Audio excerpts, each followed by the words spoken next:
श्रोताओं, आज का प्रसंग है स्त्रियों के पेट में बात क्यों नहीं रुकती है। आप देख रहे हैं भक्ति ज्ञान सागर आज तक चैनल। मेरा सभी श्रोताओं को प्रणाम, बोलो जय श्री कृष्णा। जो भी हमारे नए श्रोता हैं, हमारे चैनल को सब्सक्राइब कर लें और बेल आइकन के बटन को दबा लें ताकि सबसे पहले आप हमारा ज्ञानात्मक वीडियो प्राप्त कर सकें। तो श्रोताओं, आज का प्रसंग बहुत ही अच्छा होने जा रहा है। स्त्रियों के पेट में बात क्यों नहीं रुकती है, जानिए रहस्यात्मक कारण। आखिर ऐसा क्या कारण है कि स्त्रियों के पेट में बात रुकती नहीं है। आप अपनी पत्नी से कहकर देखिए कोई ऐसी गहरी बात, तो वो घूम फिर के आपके पास ही आ जाएगी। आखिर ऐसा क्या कारण है कि स्त्रियों के पेट में बात रुकती नहीं है। तो श्रोताओं, प्रसंग महाभारत से जुड़ा हुआ है और प्रसंग उस समय का है जब अर्जुन और कर्ण का युद्ध चल रहा था। उस समय तक स्त्रियां बातों को पेट में पचा जाती थी और किसी को कुछ पता भी नहीं चलता था। श्रोताओं, अर्जुन ने कर्ण का वध कर दिया तो अर्जुन बहुत खुशी हो रहा था कि आज हमारा सबसे बड़ा शत्रु मारा गया। लेकिन जब ये खबर अर्जुन की माता कुंती को लगती है तो कुंती आई और कर्ण की लाश पर विलाप करने लगी। इस तथ्य का पता किसी को नहीं था। पांचों पांडव शिविर में थे और खुशी मना रहे थे कि आज तो कर्ण मारा गया। जब उन्होंने देखा कि हमारी माता कुंती कहाँ है, तो कुंती दिखाई नहीं दी तो पांचों की पांचों मां को खोजने लगे। युधिष्ठिर युद्ध के मैदान की तरफ आया और देखा कि कर्ण की लाश पर मेरी मां कुंती विलाप कर रही है, वो भी बहुत जोर जोर से। आखिर ऐसा क्या कारण है। तो वहीं युधिष्ठिर आ गए, अर्जुन भी आ गया, भीम भी आ गया, अन्य पांडव भी आ गए। तो उसी समय युधिष्ठिर ने प्रश्न किया कि माँ, ये बताओ आप इस शत्रु की लाश पर क्यों रो रही हो। यही हमारा सबसे बड़ा शत्रु था, मारा गया। लेकिन कुंती माता चुप नहीं हुई। फिर अर्जुन ने प्रश्न किया, आप क्यों रो रही हो।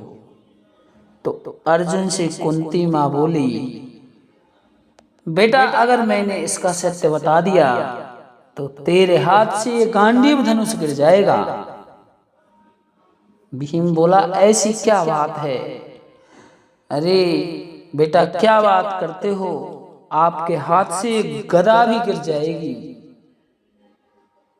अब तो पांडवों की जिज्ञासा और बढ़ गई और सभी जानना चाहते थे आखिर ऐसा क्या रहस्य है जो कुंती मां कर्ण की लाश पर रो रही है। फिर युधिष्ठिर बोले, मां ऐसे तो किसी सगे संबंधी की जब मृत्यु होती है तभी रोती हैं, तो इससे आपका क्या संबंध था, सच सच बताइए। जब पुत्र नहीं माने तो मां कुंती को बताना पड़ा और कुंती मां कहने लगी, पुत्रो ये तुम्हारा सबसे बड़ा भाई है। मैं जब कुंवारी अवस्था में थी तो उस समय कर्ण का जन्म हो गया था। दुर्वासा ऋषि ने मुझे 5 मंत्र दिए थे। तो जो पहला मंत्र था उसका प्रयोग मैंने करके देखा तो उस समय सूर्य भगवान आ गए और ये कर्ण पैदा हुआ, लेकिन मैंने इसे नदी में बहा दिया। और ये आपका ही भाई है, सबसे बड़ा भाई है। तो श्रोताओं, जैसे ही कुंती ने इतने वचन कहे, युधिष्ठिर को मूर्छा आ गई।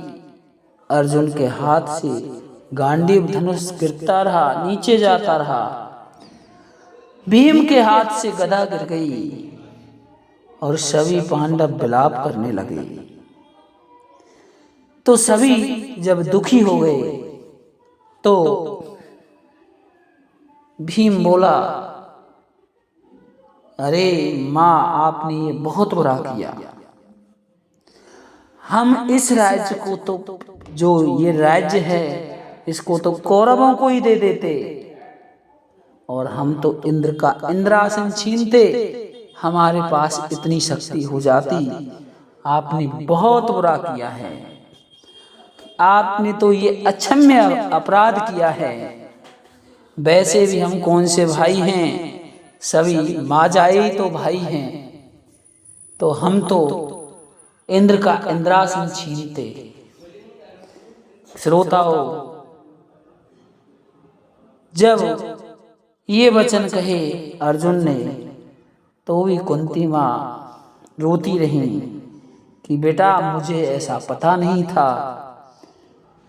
युधिष्ठिर ज्यादा दुखी हो गए और अपनी माँ कुंती से बोले, जब बेहोशी से होश में आए, मैं तुझे श्राप देता हूं, आज के बाद किसी भी स्त्री के पेट में किसी भी प्रकार की कोई बात रुकेगी नहीं, वो किसी ना किसी से अवश्य कह देगी। ऐसा मेरा श्राप है। श्रोताओं, ये श्राप युधिष्ठिर ने कुंती माता के लिए दिया था कि आज के बाद केवल माता आप ही नहीं, जितनी भी स्त्रियां हैं, किसी के भी पेट में कोई बात रुकेगी नहीं, वो किसी ना किसी को जरूर सुनाएगी। तो श्रोताओं, ये प्रसंग हमारा यही लगता है कि स्त्रियों के पेट में बात क्यों नहीं रुकती है। जानिए रहस्यात्मक कारण। तो स्त्रियों के पेट में बात युधिष्ठिर के श्राप के कारण नहीं रुकती है। युधिष्ठिर ने कुंती माता को श्राप दे दिया और उसी का श्राप सभी स्त्रियां झेल रही हैं। तो आप कलयुग में अब आप किसी भी स्त्री से कोई बात कहिए, लेकिन उसके पेट में बात रुकेगी नहीं। श्रोताओं, इसी के साथ लेते हैं विदा। बोलो जय श्री राम।